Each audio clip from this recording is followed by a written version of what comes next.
Something that people hear a lot in jiu-jitsu is learning over time, and especially for the 40+ crowd, is how to be efficient and how to not rely on athleticism or trying to match the energy or intensity or strength or speed of younger practitioners that you train with.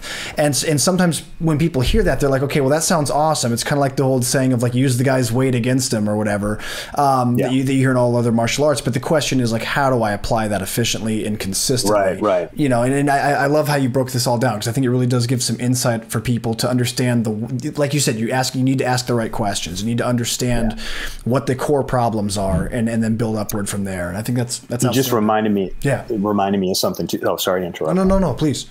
You just reminded me of something too, because you brought up the strength thing. So I actually wound up doing a whole like 45-minute video just on the quote unquote strength debate. Right. And, so when we're having this conversation about what questions to ask and first principles, a lot of it has to do with context. And I find that's one of the big challenges here for that needs to be parsed out is context, because when you talk about the strength thing that you just mentioned, right? What are you doing with people who are, younger or more athletic or more explosive or stronger or whatever, flexible. And so especially when it comes to the some of the older guys, a lot of people kind of default back to this idea of like using old man strength to crush the young guys. And it's sort of like, but is that the jiu-jitsu you want to optimize for? Because let's say you're one of those guys that just has, groundskeeper Willie, ridiculous farmer strength or whatever. There's always one of those guys in every academy. It's just the guy that just muckles onto you and you're like, can't move. A former power lifter or, a mechanic or something. And they've just got those grips and that. And but it's like, so are you using that? Because there is an inverse relationship between how much like physical force you're using to get jiu-jitsu done and efficiency, right? So there's this kind of a diminishing returns there. So it's sort of like we try and get into, more of like an 80-20 rule where how much strength are you using? Really, you should be using just enough. And then people will make the mistake about saying, well, so a couple examples I address, like with conventional wisdom reasoning by analogy statements. So one of them was, I don't care what people say, all of the things being equal in terms of, say, technique, size and strength matter. It's like, yeah, of course they do, man, because otherwise why would there be jiu-jitsu in the first place? Right? Why would jiu-jitsu and other martial arts have been developed? And jiu-jitsu probably comes the closest to optimizing that concept of use somebody's, energy against them and not relying on strength, but leverage and all this position alignment, all these things. I think it embodies that the best out of all the martial arts, but we wouldn't even have this conversation. We wouldn't have an art called jiu-jitsu as a system that can do this if that wasn't a thing, right? Because, it was designed for the person who has the inferior physical attributes to be able to protect themselves first and foremost, and then ultimately prevail. And then they'll say, well, so-and-so competitor, or they'll even say, they'll kind of point to the broad spectrum of like high level competitors, whether it's gi, no gi, whatever, MMA fighters, and they'll go, look at all those guys. They're all physical specimens. So they're all strong, which leads people to then come to the conclusion, it's perfectly cool to use strength as long as you're also using technique. And so it's like, okay, but in what context, right? Because if you're having the conversation about training for a competition, right? Well, hey man, I'm the first one to tell you, like, yeah, I like to keep in shape. I want to be able to do jiu-jitsu as well as just living functionally and with vitality for as long as I can. So I supplement my workouts too, right? I do strength training and everything.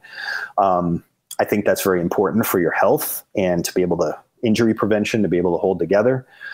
But if in daily training, you're relying on strength or even flexibility or quickness and things like that as being what allows you to be successful against other skilled training partners, just understand at some point when those attributes diminish, and even if you have old man strength at 55, right? Talk to me at 75, right? Are you still going to be doing jiu-jitsu? Because there's a whole lot of people that are banking their success on the mat today with a lot of like they're technical, but they're also relying a lot on athleticism under this context that they're operating within. And they think that looking at the competitors they admire is sort of validating that. And so just think if they train jiu-jitsu long-term, when some of those advantages they have from their athletic abilities or their physicality diminish, they're going to have to they're either going to have a hard time sustaining it because they're not going to be able to do those things or do them as well anymore, or they're going to have to kind of learn a whole new game. So my whole thing is, it's really good to be in shape. It's really good to have the strength. It's really good to have, maintain your flexibility. Hey, if you're in a fight, if somebody tries to hurt you, you bring all of it, right?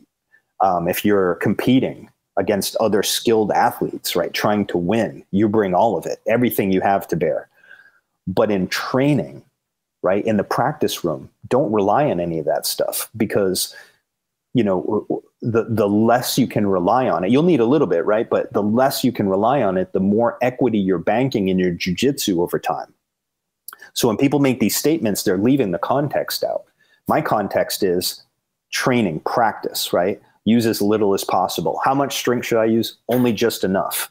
And only just enough will be different at blue belt than it will be at brown belt, at black belt. That should be, you should be using even less at those levels. And if you're still if you're a brown belt and black belt and you're still trying to go like ham on people with your athleticism, it's like, yeah, I'm not saying you're not technical. That's not the conversation. I'm just saying, could you be using much less of your athleticism to get the same result? In which case we come back to sort of that status ego problem where you may have to take a step back a little bit and say, how can I make this a little bit more pure and make it more efficient? It's effective, but is it as optimally effective while being optimally efficient?